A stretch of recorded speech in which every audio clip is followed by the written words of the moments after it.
Hello. In this video, I'm going to talk through some of the laws that we see governing how these operations between statements and open sentences behave.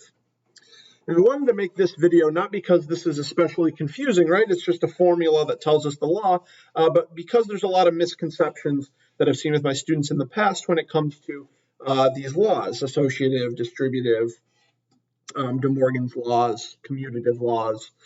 What I've seen in the past is students seem to think that, or to take for granted that a certain structure, like we have here, the structure of statements and their operations, that those will just obey all of the laws that they've seen of, say, real numbers. As we've seen real numbers obey, we have an associative law for those. For multiplication and addition, we have an associative or distributive law.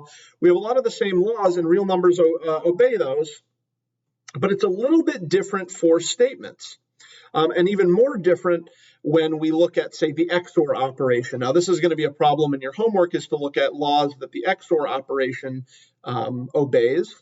And you can't take for granted any of the laws. Once we introduce a new operation, like conjunction or disjunction, on new objects, statements, and open sentences, we really need to verify that these laws hold. We don't know. And so this is our first glimpse into higher mathematics. If you're, say, a math major and you eventually take a class called abstract algebra, you'll see there's all these different structures out there, algebraic structures, and what properties they hold, or what properties hold for those. That's something that's very interesting, and we can't take any of it for granted. Everything needs to be shown, and not all laws are held in every case. All right, so I've done a bit of talking and not a whole lot of writing here. There's my spiel about that. Let me try and illustrate this. So for statements, let's say we have P and Q. We can form we have four operations here. We'll just look at three of them. We have conjunction or, we have disjunction, or sorry, I said that wrong. We have disjunction or, we have conjunction and we have the not operator or negation operator. So or and both obey the commutative laws. That's the first one that we see in the text. They're both commutative. Commutative, commutative. Remember, what commutative means is that P or Q is equivalent to P, Q or P, right? It doesn't matter the order I consider the statements in.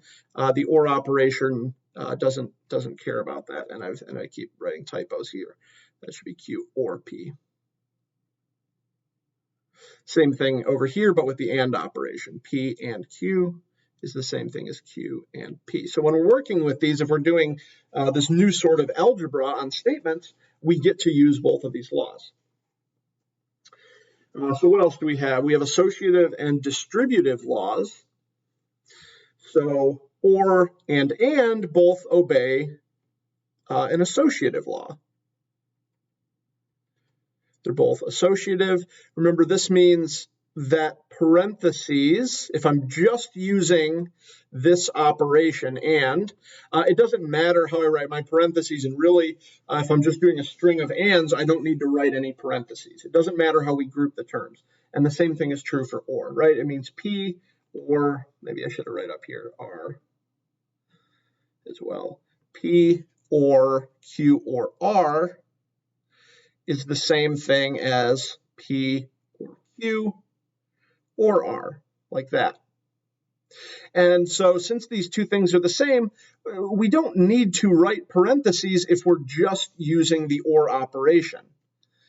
So if I want to take the or operation of three statements, I can do that, and it doesn't matter how I group them. This would be equivalent to both of these two, and we don't really care about parentheses. And the same thing is true here for and.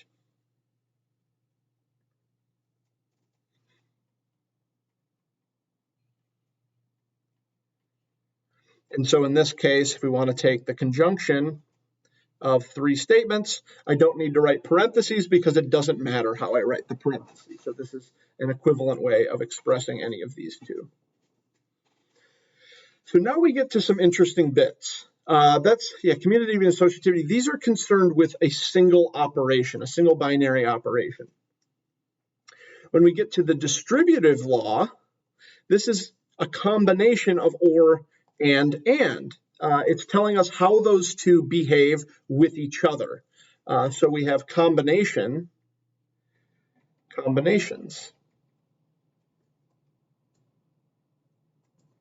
And this is where we get both distributive laws. So this is an interesting bit, that we have two distributive laws.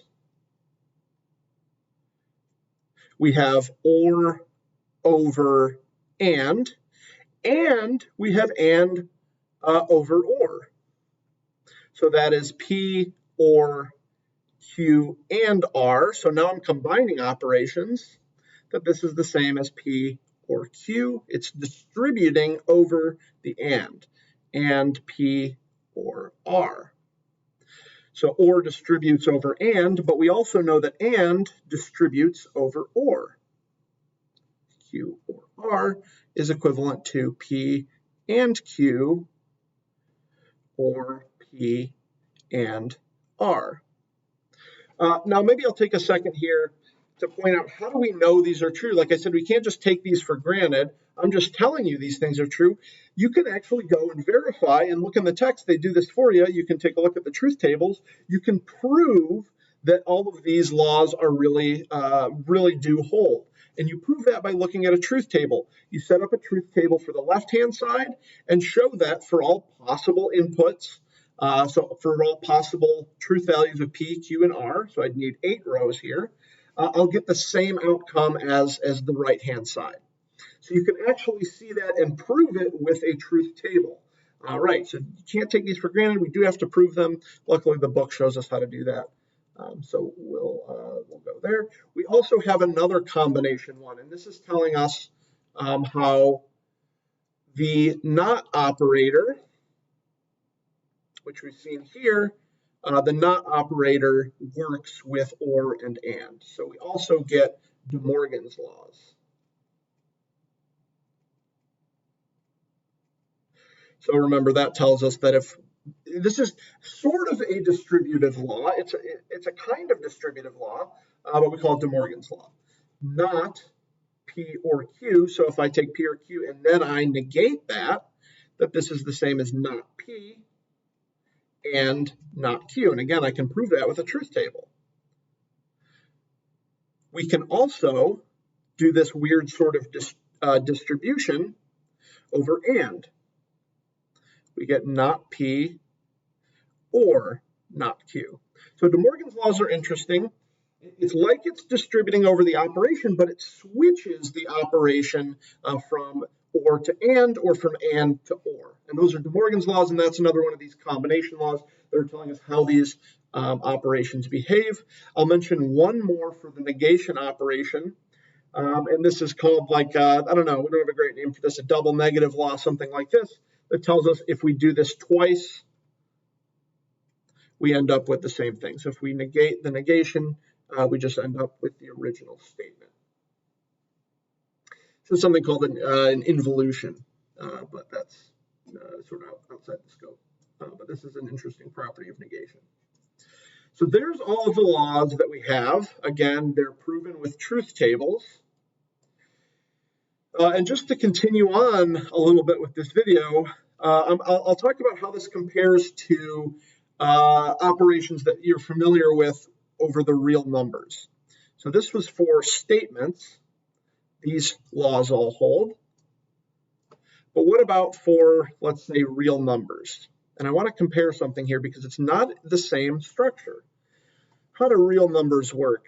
We have two operations, addition and multiplication are our two operations of real numbers. Now you could get subtraction and division in here, but these are really inverse operations of plus and minus, plus and multiplication. I won't get into that too much here. But we really just need to think about these two operations. Their inverses kind of come along for the ride. That's something, again, that would come from a higher level class like abstract algebra or modern algebra, some people call it. So, right, so plus obeys an associative law. Right? It doesn't matter if we're just adding things up. It doesn't matter how we group them. And so we usually write it without parentheses. Right? A plus B plus C is equal to A plus B plus C. There's the associative law for addition. And similarly for multiplication, right? A times B times C is the same thing as A times B times C. And this is sort of why students take this for granted, is because you're not exposed to other kinds of structures yet, like statements, where we get all these new ones. There are other kinds of structures out there besides just addition and multiplication, and they may not obey the same properties as multiplication and addition. Again, so I'll point that out when we get to it. They're also commutative, right? I won't write those out because I don't want this video to be too long. They're both commutative. And then what's interesting here, and this is the difference, one big difference between real numbers and statements in terms of structure, are the combination laws.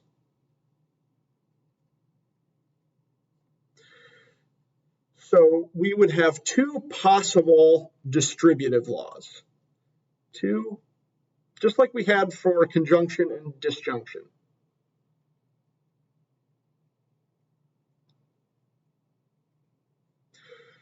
We could have, so P plus, I won't use P, Q, and R. I'll use A, B, and C.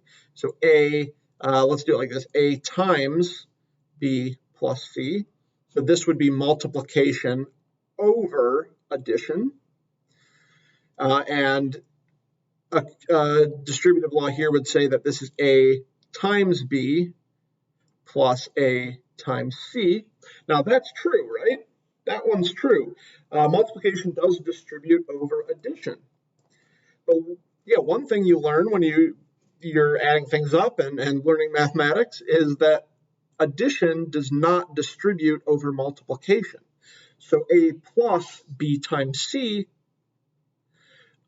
if it did, it would look like this. A plus B times A plus C. Of course, these two things are not always the same for all real numbers, right? I could find a choice of A, B, and C that would make this statement false. And so this one is not true. So this would be plus over times, and this is false. It does not obey. There is no distributive law like this for real numbers. There is a distributive law for multiplication over addition. So this one is true. So that one. So again, compare this to statements. Both distributive laws were true. That's a new thing. You're exploring a new structure where now you have an additional distributive law. As well, you get these other laws, De Morgan's laws, because we have this third unary operation in the structure. So like I said, in your homework, you're going to work with the XOR operation, exclusive OR, and you'll be asking yourselves, you'll add XOR to this list, put it up here, and ask yourselves, well, what sort of laws does it hold? Is it commutative? Is it associative? How does it work with the other operations? Does it distribute over and? Does it distribute over or? Things like this. So those are all open questions right now that we don't know the answer to.